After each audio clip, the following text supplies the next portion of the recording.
Today we're getting to know a husband and wife duo.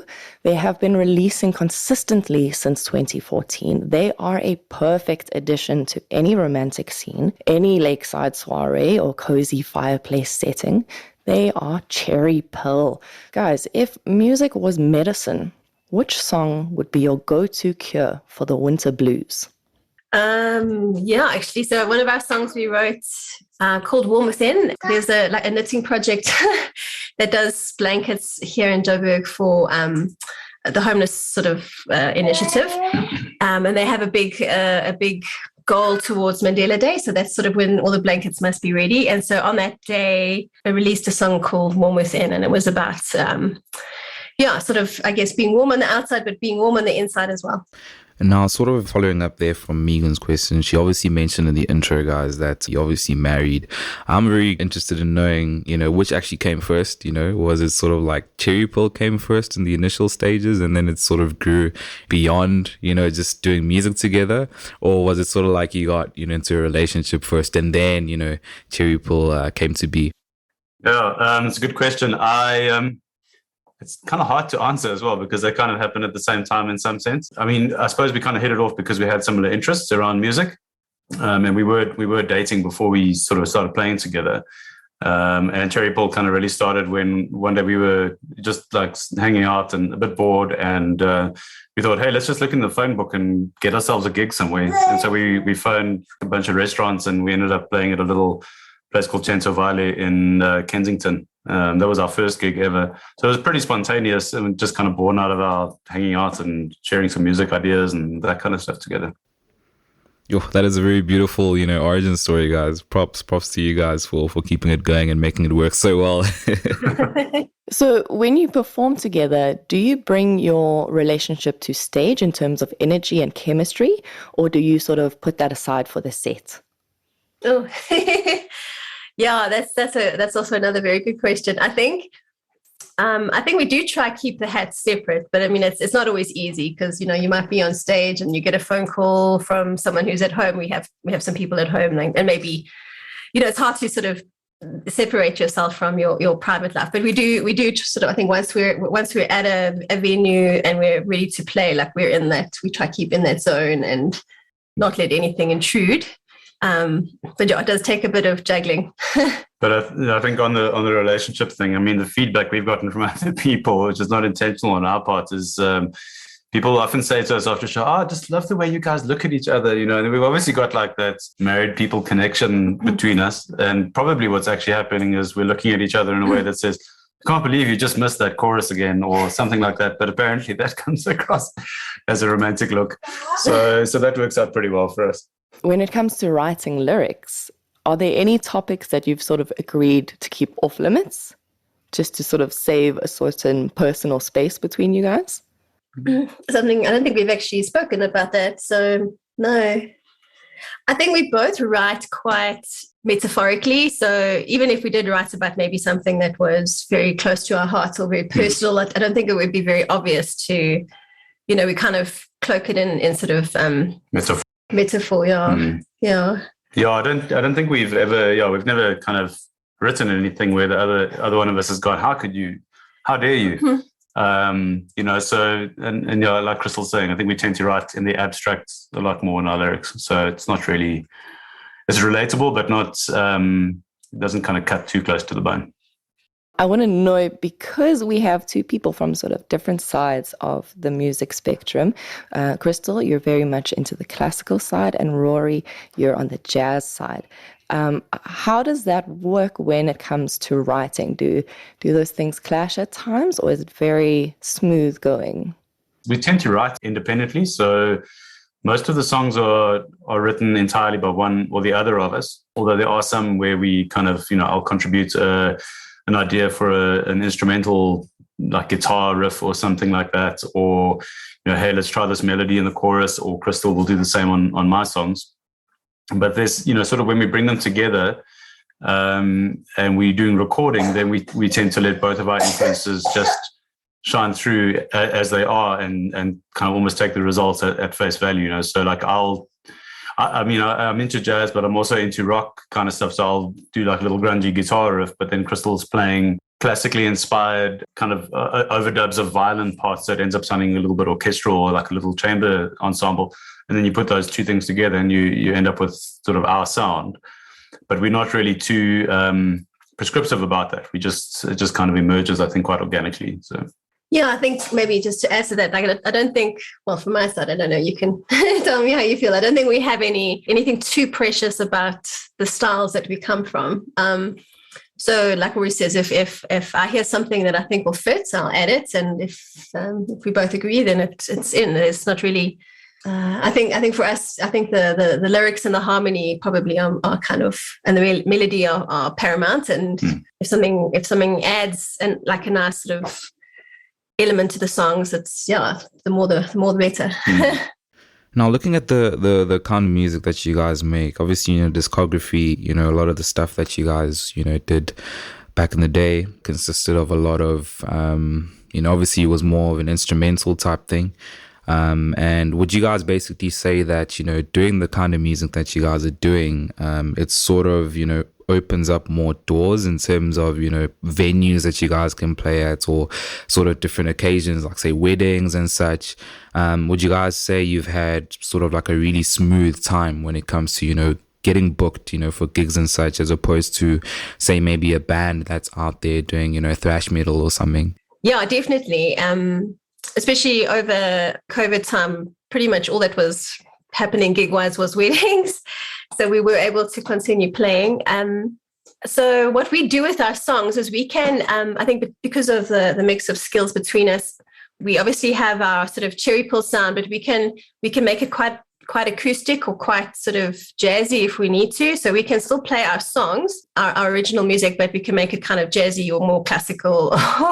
So yeah, I guess it's still us, but we're able to sort of change the tone of it to suit a function. So yeah, I think that's been, like I say, especially over lockdown period, it's been it's kept us playing. No, and I think maybe just to add to that, I think generally our attitude, which I think serves us quite well, is as musicians, we're there to add vibe to an existing function. It's not necessarily all about us as such, but and so we try to adapt what we need to do in order to add the right vibe to that situation. Which like not to say that saying, hey, we're a thrash metal band and this is our sound is the wrong view to take, but it's it's just a different posture. And I guess that is just naturally that kind of limits where you will play and that kind of stuff, where we tend to be quite happy with shape-shifting a little bit to suit what people need. Would you say, as sort of like a follow-up to that, would you say that's part of the reason why you guys, made the choice to sort of make the kind of music that you guys make? When you first started out, was it something where you sat down and you're like, okay, what could get us, as many gigs as possible, or playing at as many venues as possible? And then you're like, okay, this is the type of music you're going to make. Or was it sort of like, this is what you guys were into anyway, so it sort of just fell in place in a way? Yeah, that's a great question. I think I don't think it was like a super conscious choice. I think we've been writing original music together for a while, and the Chocolate Box, which we released in 2014, was the collection of those songs. But we were doing all kinds of gigs already before we did that. So like I said, we sort of did that little restaurant gig was our first one, and we just kind of got into whatever we could. And Situ Save, which was the instrumental album that we released after that, was really kind of born out of a lot of people at gigs saying, if we were doing like a wedding or whatever, and we would play an instrumental jazz tune, and they go, oh, we really love that. Do you have an album? And we were like, no, we don't. And it was kind of just born out of that, really, more than anything else. So it's kind of been like a bit of a meandering journey, I suppose. We've just kind of responded to what.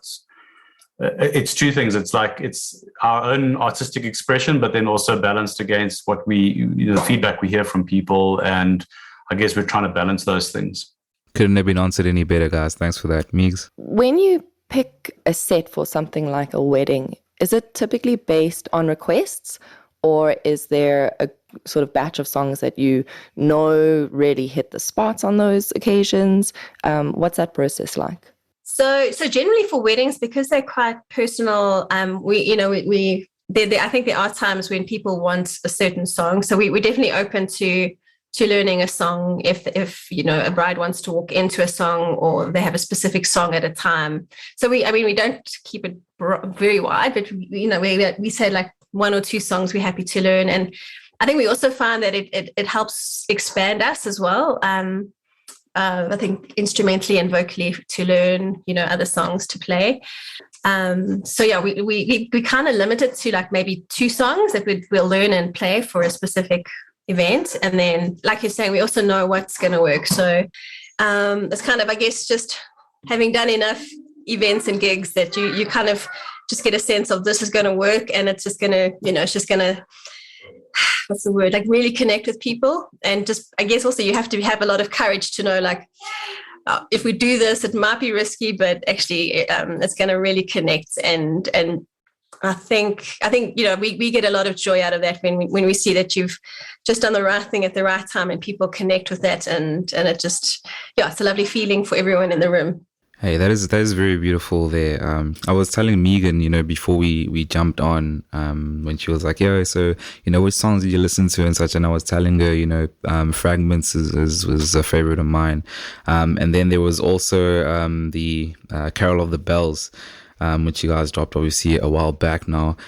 Just looking at both of those songs, and you just realize that it's sort of like, one, you guys are singing, there's a singing vibe in there, and then the other is more of obviously an instrumental. So with you guys, which sort of vibes do you sort of prefer, creating as artists? I know that when it comes to gigs and venues and such, it's obviously dependent on the vibe that you're trying to bring there, or the vibe that you're trying to add to the venue.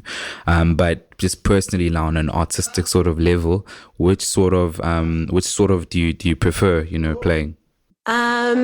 Yeah, good. It's hard to say. I think we both like sort of when we can sing, because we do also enjoy harmonizing. So I think the singing maybe comes first, but it's also nice. Again, like sometimes we do a gig and the event organizer will say only instrumental, and we sometimes just feel that if we just did that one song, it would really, speak to people. And yeah, so I think we're comfortable with both, but yeah, I think it's always nice when we get to sing together.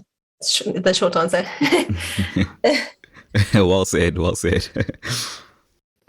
I've noticed on songs like The Wheel Keeps Turning and Fragments that Rory is taking a bit of a lead on the vocal. Was it like a shift or a decision that you made, or did it just come naturally during the writing those specific songs? Yeah, I think some of them are probably like more heavily, like that's one of the ones that's sort of very heavily influenced by my writing. So it kind of just suited my vocal style a bit more. And it's one of those interesting things, because I think it's one of those songs where you see the contrast in our different styles, and it's quite an interesting challenge to try and sort of bring the classical influences in there, because it's sort of more rock oriented. And but I think bringing the violin and doing the fiddle pieces and that kind of stuff is where it came in. But vocally it was more just because it suited my vocal style more. When you're recording, do you typically do live track or do you do it separately?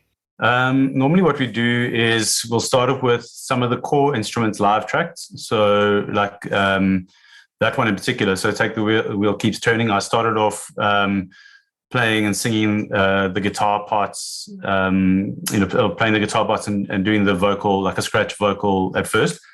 And actually also using a little stomper that I use live as well. And that kind of gives like a bit of a raw, quite live feeling chord to the whole recording.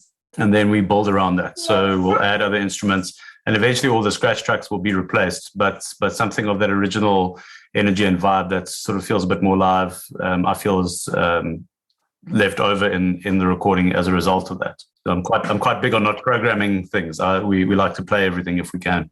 On your guys's Spotify, there's a playlist that you guys have on there, under Hot Club Gypsy Jazz Music, for violin and guitar. It immediately reminded me of, there's another band here from Durban, I was telling Meagan as well before we came on, called South Jersey Pom Poms, and they were the very first band that I saw playing live that sound similar, you know, to the vibe that you guys sort of have. And it's such an interesting sort of, you know, piece of music. It's an interesting sort of genre or type aesthetic that you guys have. Like, where would you say that actually comes from in terms of inspiration? Because you don't really get a lot of this sort of sound mainstream and such. You know, you have to really like dig deep to sort of find it. So where does it come from you guys? Yeah, so I think the music that's most influenced us in that respect is Stefan Grappelli and Django Reinhardt, and that's in that style, a very well known duo, and that sort of sound. I think also the kind of harmony they use and that sort of thing. It's not very foreign to like the classical kind of sound. I think, you know, some of the chord choices and things they make. So it kind of just feels right for the kind of music we do. And I think, you know, if you take a song like Bear, which Crystal wrote, and a song like Si Tu Savais, which is on that instrumental album, they kind of have similar harmonic ideas in them. So there's something in there, there's something about the music that just kind of gels with us, I guess. I'm trying to analyze it too much probably, but well, I'd say more practical inspiration. So I think maybe that's more theoretical inspiration. I think more practical inspiration is I also do sort of a bit of playing on my own as a violinist, and I played for a lot of sort of weddings from other cultures, and one of them was the Jewish culture, and a lot of that kind of similar music is used. We've brought one or two songs across from that, and that I think that opened up the door to sort of that sound, and I think also just seeing live how that kind of music just, it doesn't seem to age. It's a classic in its own right. You know, people from all ages respond to that music. So I think we sort of just delved into it a little bit. It's a big territory, and we haven't explored it fully. But the few songs that we've done and we've recorded on that Spotify playlist is seems to be something that people connect with. So and I think also sort of maybe, like Rory says, influenced some of our writing in terms of the harmonies, but maybe particularly. As well as the beautiful instrumental album and the debut album, Chocolate Box, we also have things like O Come, Emmanuel, and Gloria. Do you guys listen to your own music during Christmas time?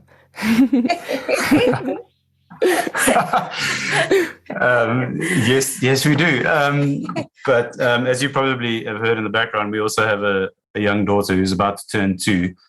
And so she gets doused with it on a nearly daily basis because it helps her sleep. She asks frequently for mama music. And so we are doing Christmas carols in June for that reason. And then also around Christmas time, we do tend to do the mall circuit and that kind of thing. So we hear a lot about ourselves playing that music as well. Yeah.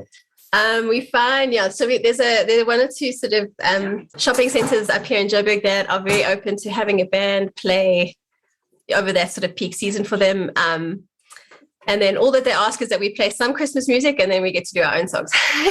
So I guess that's how we've incorporated. Maybe it seems natural for us, and maybe seems a bit strange for our listeners, but how we've incorporated sort of some Christmas music, which we've tried to do in a creative way, you know, not sort of just play them sort of the stock standard way, but in a way that we would sort of reinterpret them. Every December we play public gigs while people are doing Christmas shopping, and then it's a mix of Christmas music and our music, which in that context probably works. And I don't know how it comes across to people who don't understand where it comes from. So this isn't really like a question, Crystal. It's just sort of, I wanted to let you know, like when I listen to some of your guys' music, it sort of immediately takes me, especially the earlier stuff, you know, the instrumental. Some of it really takes me, and I don't know if it's because of the violin, but it automatically just reminds me of like a Scandinavian type aesthetic, sort of like okay, if anyone is a gamer that's listening to this, like, you know, Skyrim, it takes me there. Maybe Game of Thrones, perhaps, Vikings, whatever, somewhere in an inn somewhere, you know, in a bard type vibe, you know. Is that something you guys ever get a lot? Like, do people ever draw comparisons to, like, you know, that type of aesthetic, or is it sort of like rare or not really? Not really, actually. So that's actually probably the first I've heard of those references, but I can understand what you're saying. I mean, maybe one of the things that leads to that is, I mean, Crystal used to actually play in a Celtic folk rock band prior to us being in Cherry Pull. And I think that's also probably influenced your playing style, which is, that Celtic kind of sound does find its way into things like Game of Thrones and those kinds. So maybe that's a little bit of what evokes that. Maybe Yeah, it's interesting. Good. I wouldn't have thought of that. Yeah.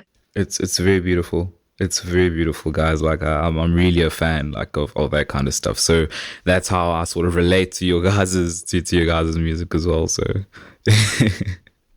thank you. That's good to know. Would you ever consider scoring for an animation or a film? Oh, yeah. Yeah. That would be fun. Yeah. Yeah. And I know you said that you prefer to get people to come in and play certain parts rather than program them. So I want to know who played the tabla on Sahara. Oh, nice. Yeah. Yes. I wonder where Anthony is now. A friend that I was played a few concerts with. He's a classical guitarist, but he studied ethnomusicology, which is sort of instruments, traditional to a certain culture. And so he'd learned the tabla and a couple of other interesting instruments. And we were playing a concert. I was playing a concert with him at that sort of around that time we were recording. And I just asked him if he'd be keen to play on that, and he did. Yeah. Yeah, it's cool. He got all his toys out and had a lot of fun on that track. Yeah. I think a very obviously it could be considered a very bland question because it could be asked a lot as well. But to anyone who doesn't have access to that sort of information, Cherry Pill, the origins of that name and why you guys sort of utilize it as the band name or the duo name. So initially we were in our Rory and I started playing, as Rory said it earlier, that we started playing sort of together, and it naturally became the start of Cherry Pill. We didn't yet have a name. It was kind of quite sort of informal. And then we incorporated some friends that I'd studied with and from my previous Celtic band into the band. So we had a four-piece, a drummer. It was Grant and Richard on drums and Margot on keyboard. So we had sort of a full band. And at that stage, then we realized we needed a name. And we came up with a couple of options. And I think Cherry Pill seemed to be, well, on a practical note, it was a name that no one had any objections to. When you have a room full of 5 people, no one had any objections to that name. But I think it also fitted the songs we were writing in that it was the idea of bittersweet. So we're not sort of happy poppy songs, but it's also not sort of all doom and gloom. So it's kind of in the middle there, that bittersweet quality. And then sort of slowly various members of the band either immigrated or had to do other things with their lives. And Rory and I decided to just continue with the band. And we decided to just keep the name and keep the identity, because I think it still fits our core identity. Beautiful. Makes sense. Meeks. So considering you've toured the Netherlands and Germany, and you've had sort of exposure to that side of the world's performance and the scene, what is it like in comparison to the way we do things here? I think one thing for me that stood out is, I remember in particular, we played in a little place called Fox Bar in Munich. And I just remember having like such a great evening, because there was just this it was like such a deep appreciation for a band that people had never seen before. The thing that was weird for me, it was actually like, I was like, what are you people doing? Everyone came and sat down in front of the stage, and they were looking at us. And I was like, aren't you supposed to be drinking and ignoring us? But there was I did notice a very deep appreciation for music there. Not to say that South Africans don't do that, but I think it did have a different vibe for me, which was interesting, because we played very similar venues here before. But I think it's just that I found Europeans very openly expressive of that. Let's put it that way, because what we'll find in South Africa is people will come up to you after a gig and they'll say it was amazing, but when they were watching you, they kind of didn't express it. So that was an interesting difference for me. Maybe practically, I think what's different to here is it's a lot easier to get around. So we were able to get across the Netherlands, like be in a different city in a different day, just on the train. It was, I wouldn't say super easy. I mean, traveling with gear and luggage is not seamless, but it wasn't like a long car journey or so it was pretty easy. When we booked our shows, it didn't always line up if we were in the same city. So we sometimes had to go from one city to another city and then backwards and forwards. And I think that would have been hard to do here in South Africa, but it was a lot easier with their public transport system. Considering how long you guys have been doing this, would you guys say, or rather, how do you ensure that you don't get a little too comfortable? Because you know how if you do something for a very long time and such, and if you get too comfortable, then you might get bored because it's like, it's predictable and you know what's coming. We know what to expect from Crystal and such. So how do you make sure that you keep things fresh and such? Nice question. I think writing new music, so that we still get nervous when you do a new song, like, oh, how's this going to go down? Will we remember the words when it's like brand new? So I think we always try, sort of make sure we're doing a new song and push ourselves from that point of view, so that there's always something, there's something, like you say, in it for us that's a little bit challenging, or we're pushing ourselves a bit. Yeah. Yeah. Okay. Yeah. It makes sense. Meegs? So Turning Point speaks about finding your way, and it hints at this GPS controlling our journey. So I want to know who usually gets to choose the road trip playlist.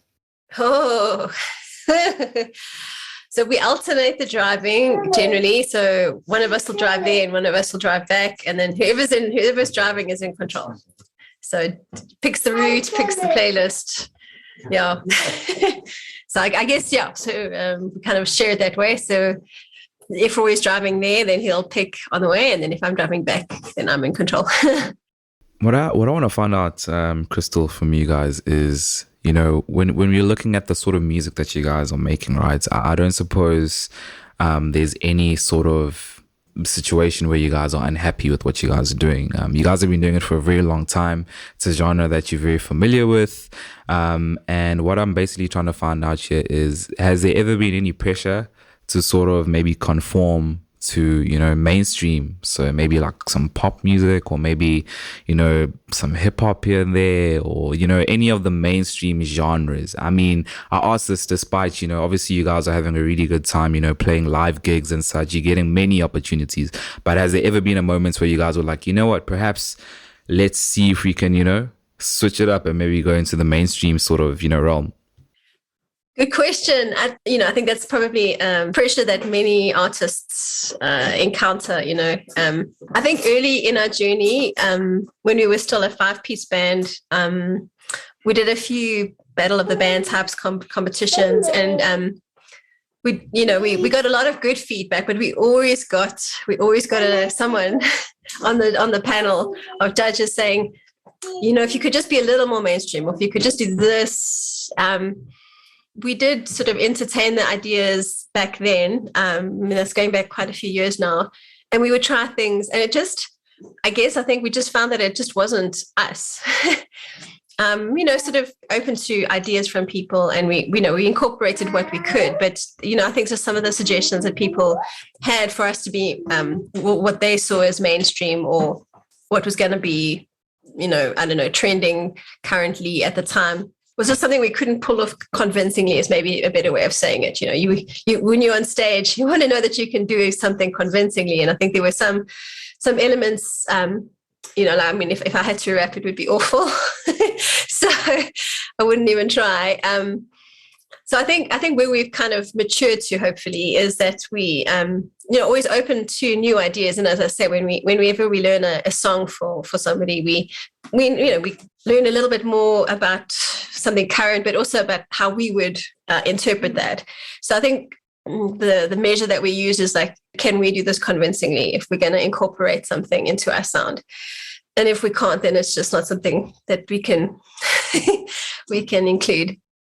I got to give you guys your flowers for that, and being able to actually just stay true to who you guys are and the sound that you guys are doing, because I always like to see it as sort of like, noise. As you said, there was someone or a couple of people that would be like, okay, guys, it's cool, but, if you could add that mainstream element to it, and it's sort of like having to constantly now have that be something that's thrown in, as like, pressure and such, it can be very difficult. So it's really awesome that you guys were like, through all that noise, you guys are still able to maintain and keep this sort of sound. It's one of the things that I feel, should be praised, because it's difficult, to stay true to that sort of thing and not conform to sort of mainstream.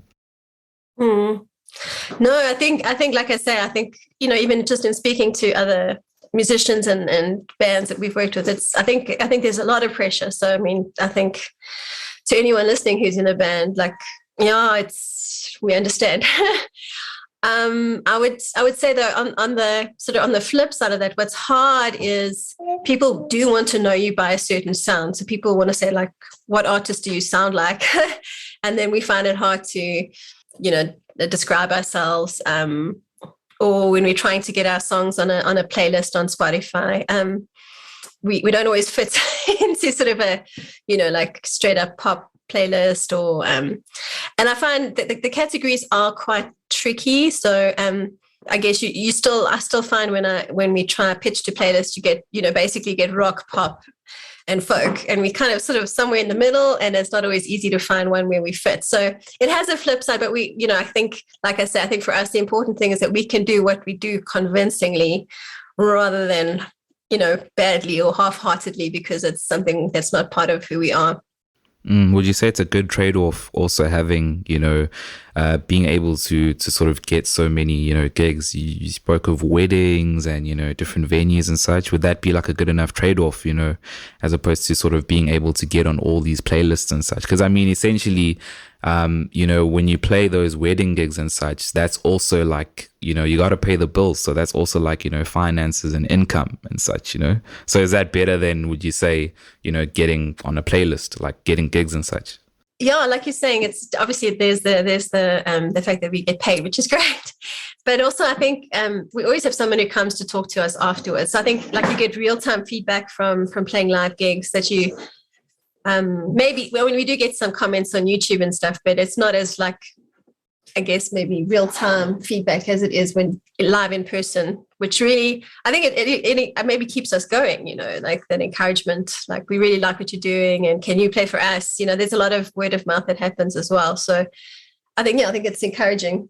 I think what we kind of realized, especially since the pandemic, because we have taken more of a foray obviously into live stuff, trying live streaming and trying to get content on playlists more actively and that kind of thing, is that they are really kind of two very different games in a way, like the live music thing versus being an online content creator. They're very different, just very different like ways of thinking. And it kind of feels like, I guess we've had a lot of experience in doing live performance and connecting with people, and those lessons don't always kind of translate into online content creation. Like if you're trying to get your songs onto playlists and that sort of thing, it's not the same as playing your music in front of people.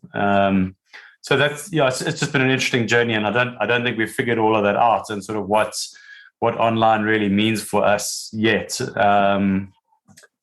something we kind of want to explore more, but I think it's just very different to what we have done up until say the pandemic started. Has that shift towards more of an online presence affected your songwriting style at all? Maybe in terms of structure or length of the song?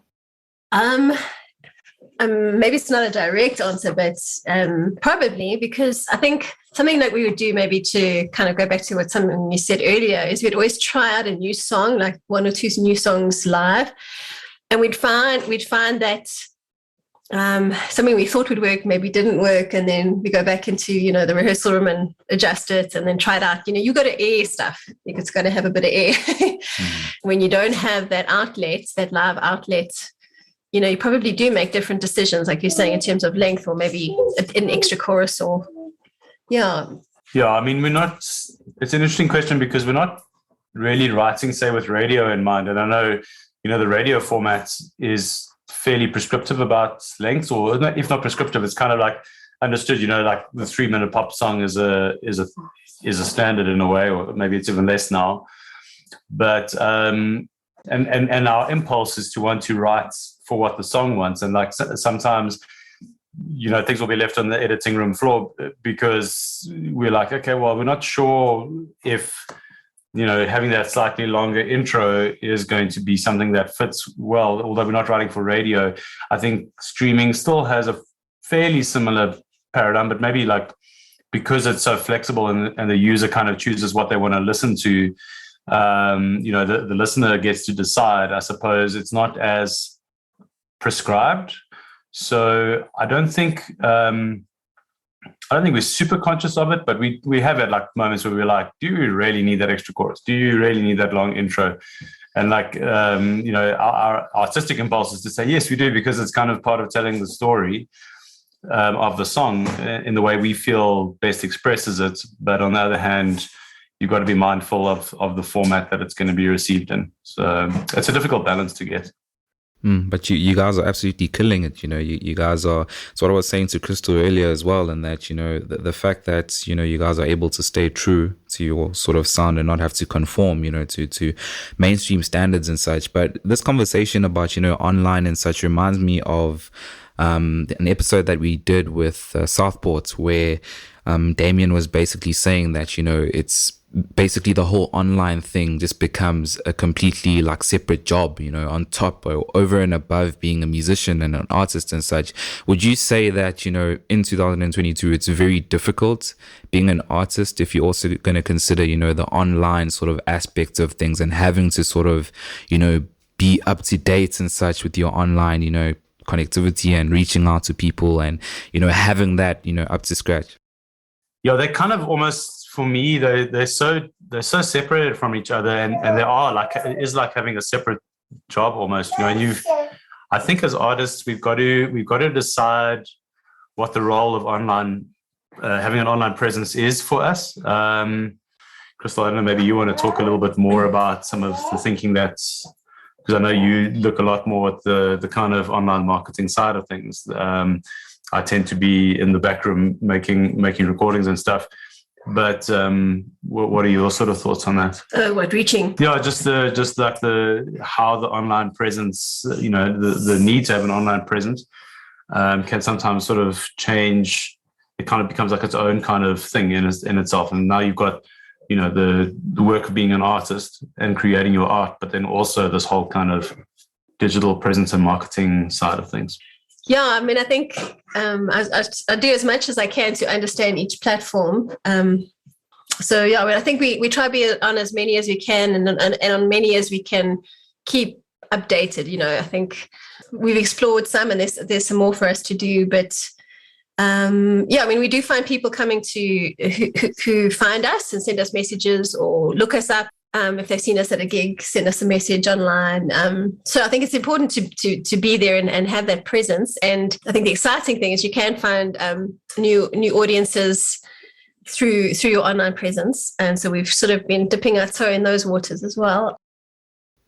So just a follow up with basically having to look at the social media and such and focus on that there. Does it make your job as an artist a lot more difficult? Because now you don't only have to focus now on just making music, right? You're focusing on, the social media marketing side of things as well.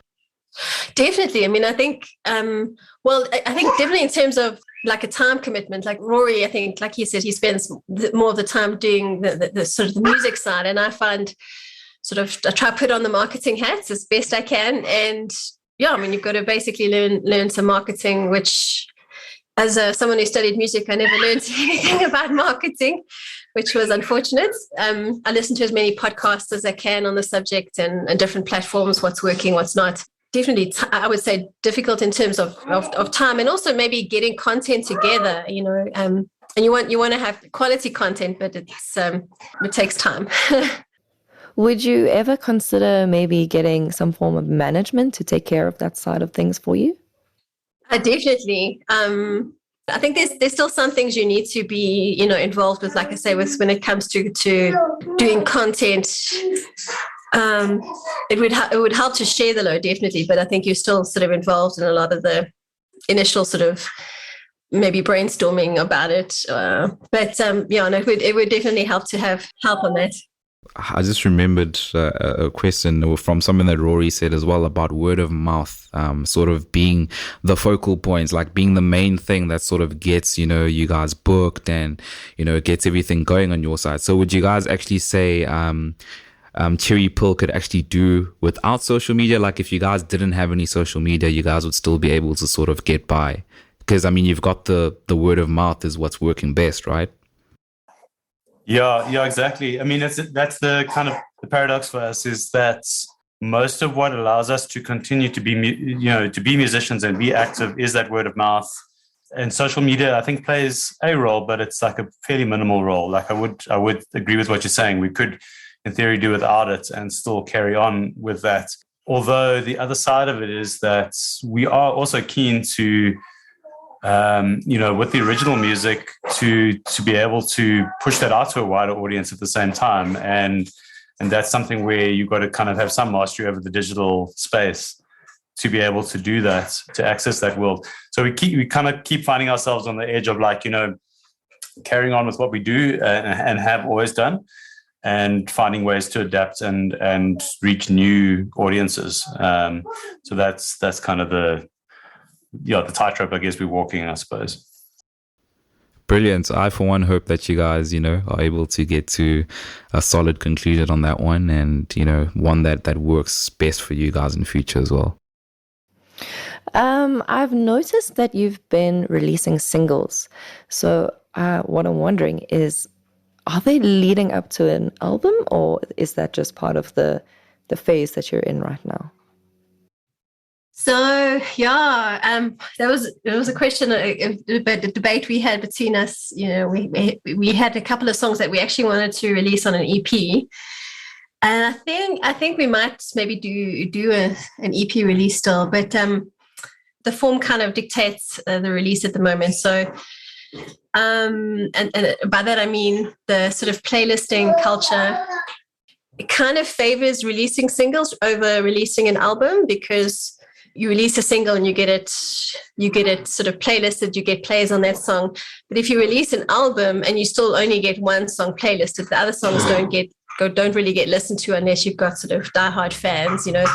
It's not as easy to reach out to new people when you have an album as opposed to a single. You have more chance of getting on playlists with that single, as opposed to the other songs on the album are not really going to get heard or found as easily as the single. So we thought, let's just give it we've done the album releases for now, and we thought, let's just try out the singles and see how that plays out.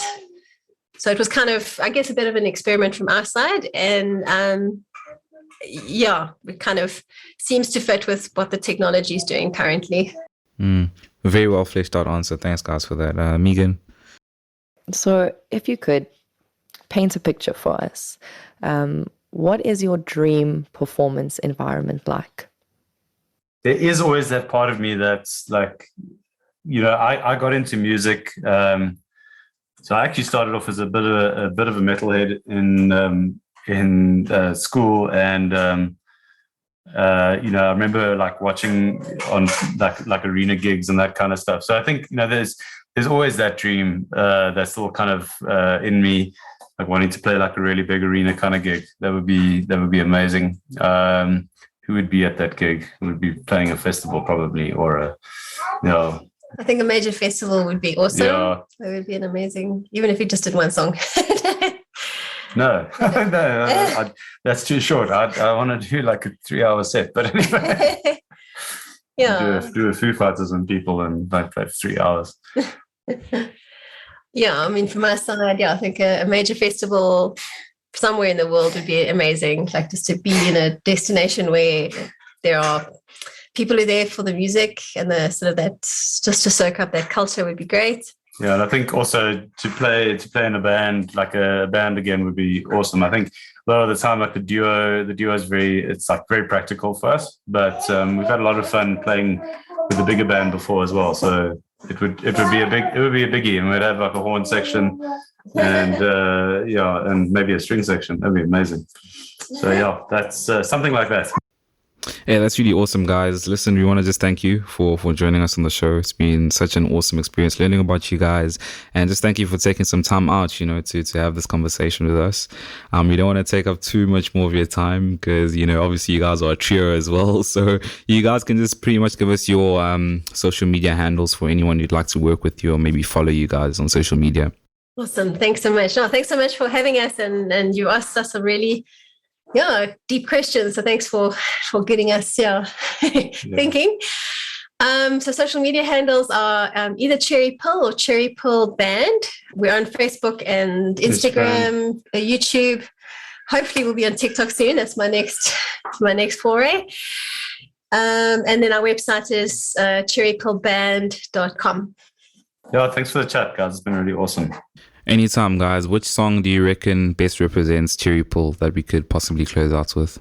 Oh man, that's a hard question. You have any ideas? No. You're going to pick one of yours, aren't you? No. No. I think I'll leave it to you guys to maybe pick what speaks to you, I guess. Yeah.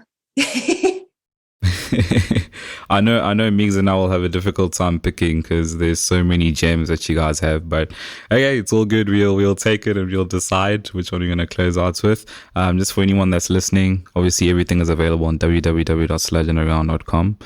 Check out our new merch line as well. It's out on casualsex.store. And from myself, Meagan, and Cherry Pill, it's been an awesome episode. Bye for now.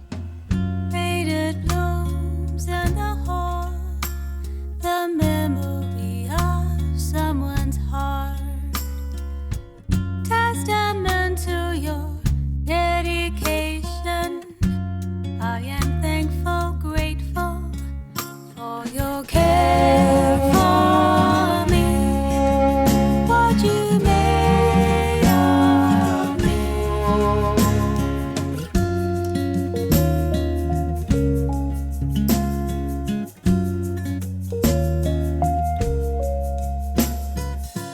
Broken glass, shattered trust, remains of a break between us. Fragile pieces that splinter the fondness. I am guilty, sorry for the words that bruise, all the deeds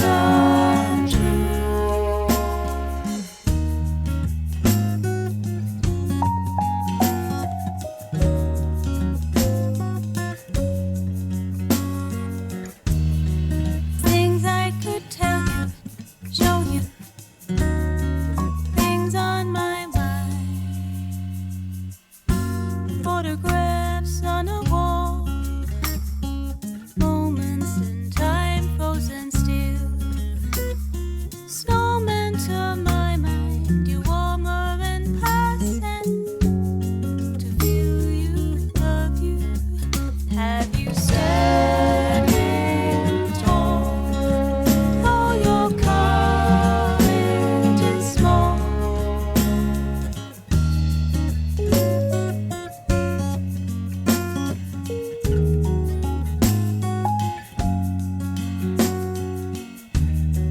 Things I could tell you, show you, things on my mind.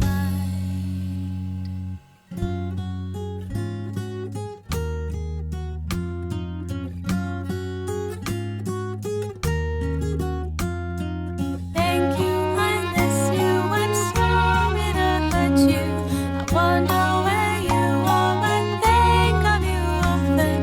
Indebted for all that you've done for me, look what's become of this. Parting ways in a maze, a twist and a turn either way. You are no